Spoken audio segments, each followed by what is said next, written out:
bienvenue sur Theme Park Wanderer. Alors aujourd'hui je vais vous présenter le parc SeaWorld à Orlando.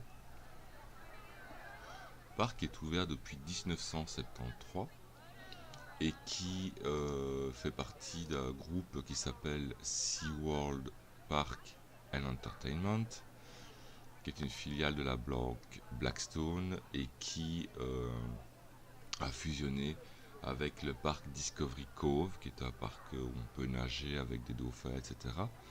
Et Aquatica, qui est le parc aquatique de SeaWorld. Alors Aquatica, je ne ferai pas de vidéo dessus, je vais juste en parler brièvement. On est resté là-bas 1 heure. C'était noir de monde, c'était pas agréable du tout. Et comparé à Volcano Bay, on n'a pas eu le désir de rester là-bas, ni de filmer, ni quoi que ce soit, parce que c'était vraiment une expérience assez désagréable. Donc voilà, je ferme cette parenthèse Atlantica et il n'y aura pas de vidéo dessus. Maintenant, si vous en voulez, bon, il y a ce qu'il faut sur Internet. Alors, SeaWorld, dans un premier temps, moi je me dirigeais sur SeaWorld pour leur partie parc d'attractions, coaster.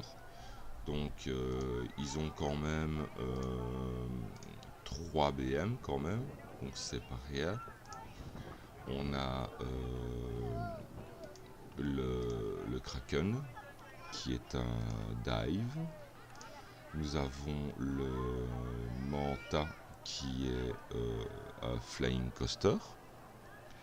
Et nous avons le Mako qui est un hyper coaster. Donc ici on voit le Manta, donc le flying coaster. Le concept c'est quoi?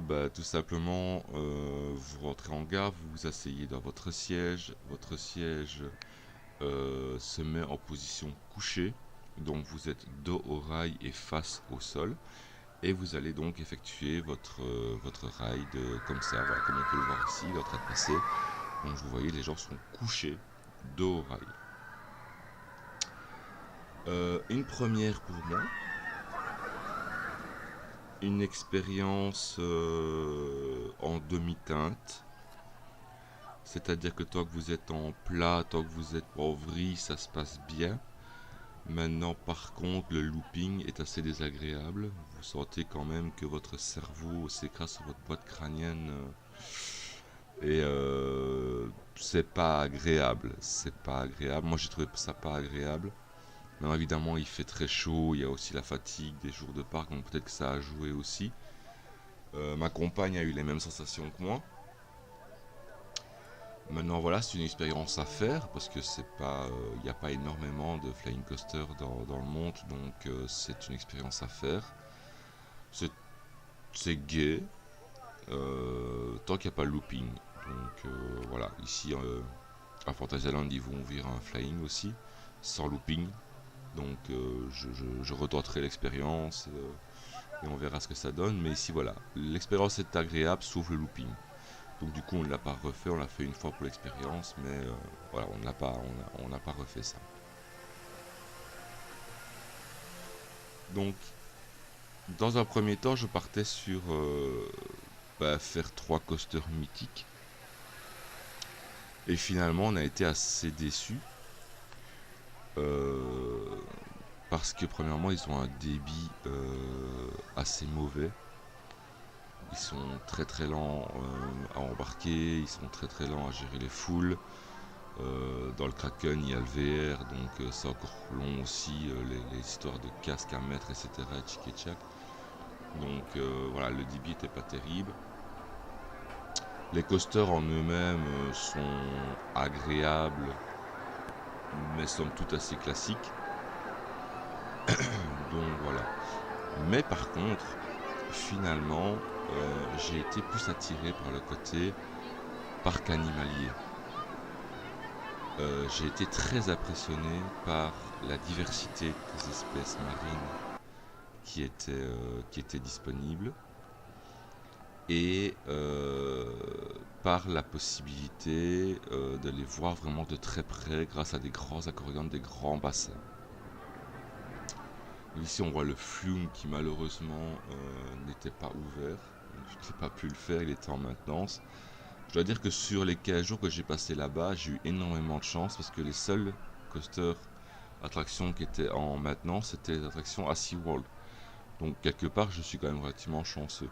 Donc ici, c'est Journey to Atlantis, qui est une flume de chez McRide de 98. Alors, il a une très bonne réputation. Voilà, malheureusement, je n'ai pas pu le faire, mais il a une très bonne réputation. Donc, voilà. Et donc je disais que j'ai été attiré par le côté parc animalier parce que même si il y a eu ces dernières années, il y a une grosse polémique sur SeaWorld, sur la façon d'avoir des animaux en captivité, sur la façon dont sont traités les animaux, sur Jack l'accident qu'il y a eu avec le dresseur, les orques qui sont là-bas et tout ça. Je n'ai pas envie de rentrer dans le débat et je pense que de toute façon c'est un débat qui dure depuis des siècles, qui durera encore des siècles et voilà quoi, il y aura toujours des gens pour critiquer de toute façon. Moi j'ai trouvé que lors de ma visite, le parc, le discours du parc était toujours pour la préservation des animaux, des espèces, essayer de cultiver le public sur l'environnement des différents animaux, sur ce qui était bon pour eux, mauvais pour eux, et la connaissance, etc. Évidemment, il y a des choses un peu plus discutables, comme le fait de pouvoir caresser les dauphins. Je suis pas certain que ce soit très bon pour la bête, mais voilà, ma compagne, c'était le rêve de sa vie, elle a pu le faire, et tant mieux pour elle.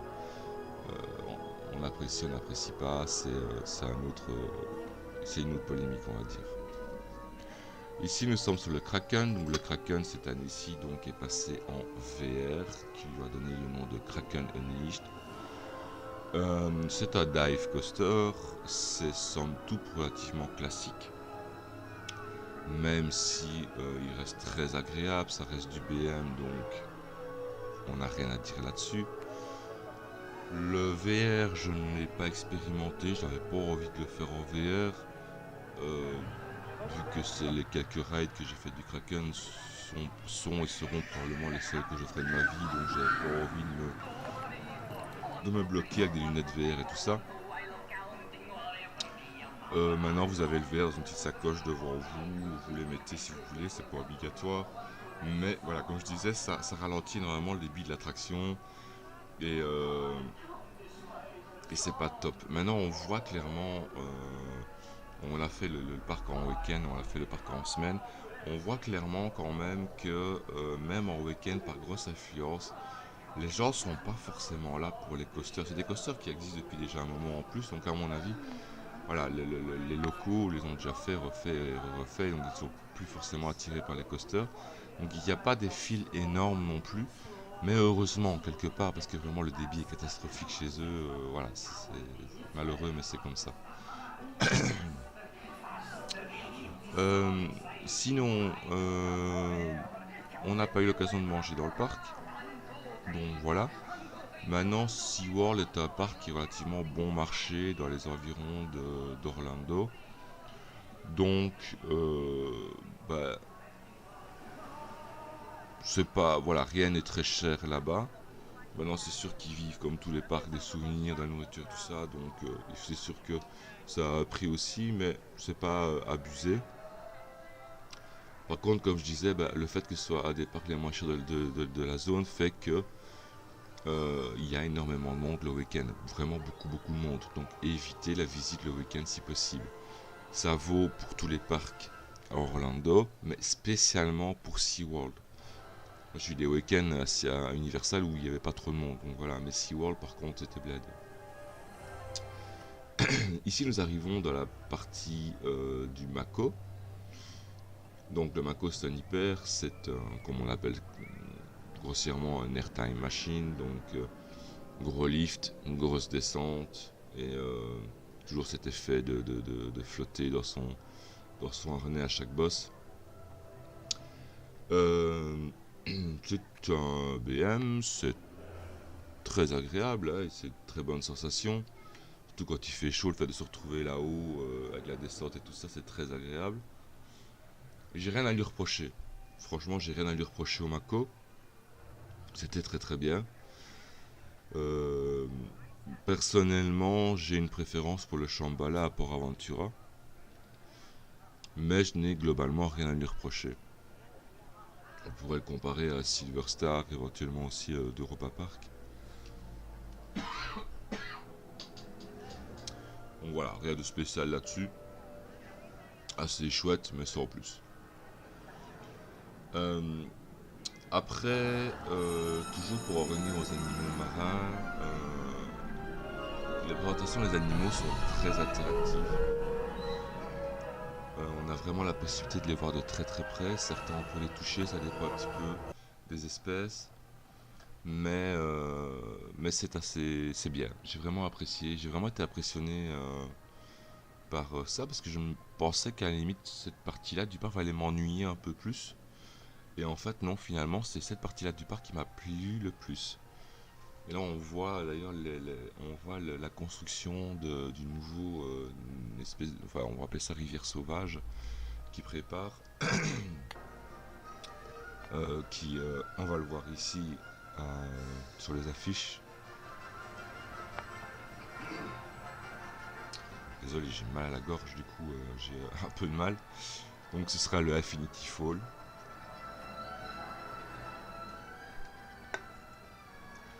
On voit ici un peu les images de la prochaine attraction. Donc évidemment avec un water drop, donc une chute avec les nacelles, un peu comme à Fantasyland dans River Quest. Mais voilà, ils disent que ce sera des plus grosses chutes et tout ça, on verra bien. Maintenant, ici on voit, on vient de voir la bouée, comme on peut voir au milieu. Si vous regardez bien, il y a un endroit pour mettre ses sacs, un peu comme à Universal. C'est très américain ça. On veut dire qu'on est tellement mouillé aussi en Amérique dans l'attraction que c'est bien d'avoir ce truc étanche au milieu de l'attraction pour mettre ses sacs. Alors ici on passe dans la zone plus arctique, plus froide du parc. Et c'est surtout les pingouins qu'on va pouvoir aller voir là-bas. Alors j'ai trouvé ça assez sympa. Parce que vous avez deux façons d'aller voir les pingouins. Vous avez une façon où vous arrivez directement dans l'enclos en mode promenade. Et voilà. Et vous avez une façon en fait où vous passez par une attraction. Donc c'est un petit dark ride style Ratatouille. Donc c'est une petite nacelle gérée par ordinateur sur un sol tout à fait lisse. Et donc vous vous baladez un peu comme ça d'écran en écran, il vous raconte un peu une histoire et tout ça. J'ai trouvé ça sympa. Maintenant voilà, visiblement il y a beaucoup plus de gens qui vont directement à l'enclos sans passer par là.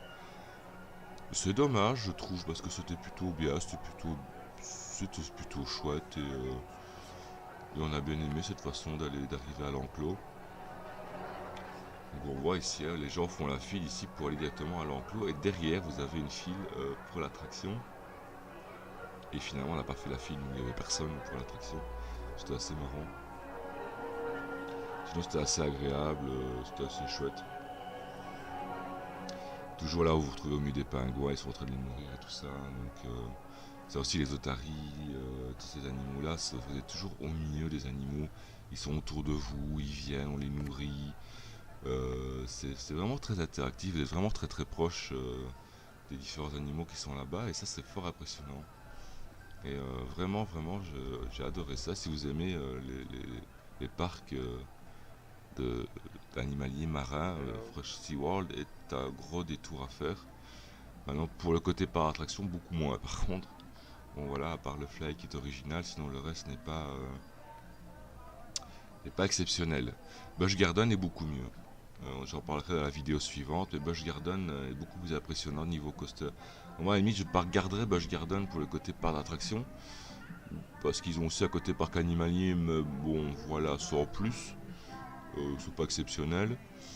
Mais par contre SeaWorld, voilà, vous avez le côté animaux qui est beaucoup plus poussé et mieux que le côté parc d'attraction. Donc finalement le fait que vous ayez les deux parcs qui soient vous pouvez combiner avec les tickets, c'est pas plus mal. Vous pouvez combler un peu les trous de SeaWorld et de Tampa Bay, de Busch Garden avec ça. Donc c'était Halloween évidemment, moi je suis allé, donc vous avez une déco évidemment qui est spécifique à Halloween. Avec ici c'est la zone pour les enfants.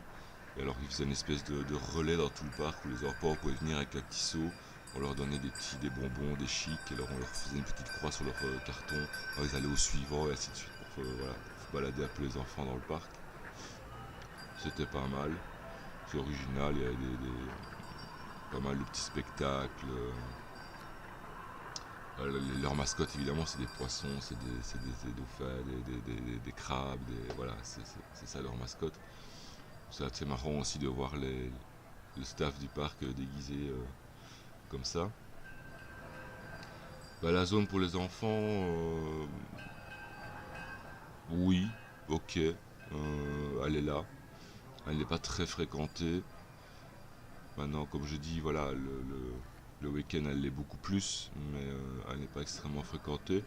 C'est basique, vous avez un petit train en mode coaster, vous avez des petits flat rides, assez sympathique. On le voit ici d'ailleurs à droite, hein, comme je disais, le stand où les enfants peuvent venir chercher leurs bonbons. Et on voit bien la déco qui correspond à Halloween. Toujours parc très propre, comme tous les parcs aux États-Unis, ça je vous apprends rien. En général, les parcs d'attractions sont très propres, à part peut-être 2-3 exceptions, mais voilà.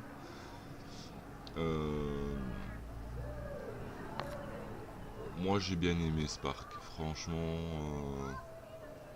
Autant je ne conseillerais pas des coaster fans spécialement, autant il m'a surpris agréablement, comme je vous ai dit, pour ce côté animaux maritimes, mais aussi c'est un parc qui est très joli, qui est très agréable pour se promener.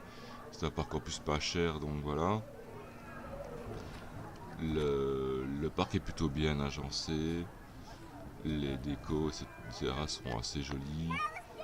Il y a toujours quand même un souci du détail, même si on voit qu'on est sur une catégorie de parc un peu plus basse que Universal, Disney, etc. Même si bon, vous connaissez mon avis sur Disney.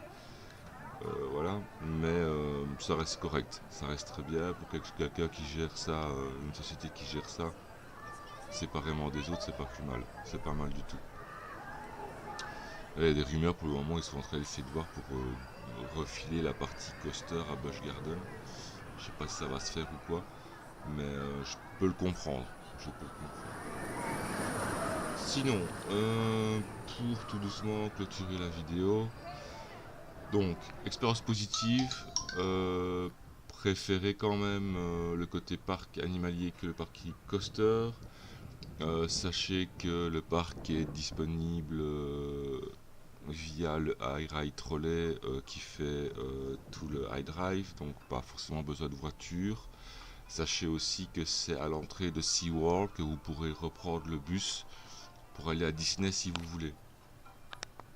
Donc si vous décidez de ne pas prendre de voiture, vous prenez le iRide Trolley qui est l'espèce de navette qui coûte 18$ pour 15 jours. Qui va vous amener un peu du nord au sud sur l'iDrive, où il y a tous les hôtels et tout. Donc en gros, il va vous amener de Universal à SeaWorld. Vous vous arrêtez à l'arrêt SeaWorld et juste en face, vous avez un bus, je pense que si mes souvenirs sont bons, c'est le 50. Et qui lui, va vous amener directement à Disney pour 2$. Donc voilà, c'est toujours bon à savoir. Ici, le petit spectacle, comme je vous disais, divisé en poissons et tout ça.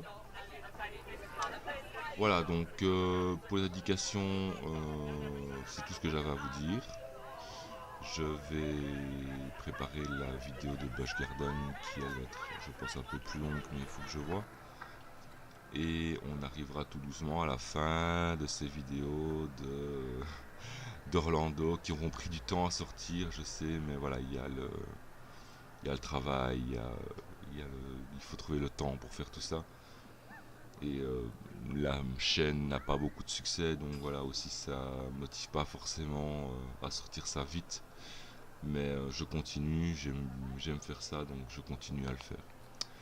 Voilà, je vous souhaite beaucoup de parcs et je vous dis à la prochaine. Ciao ciao.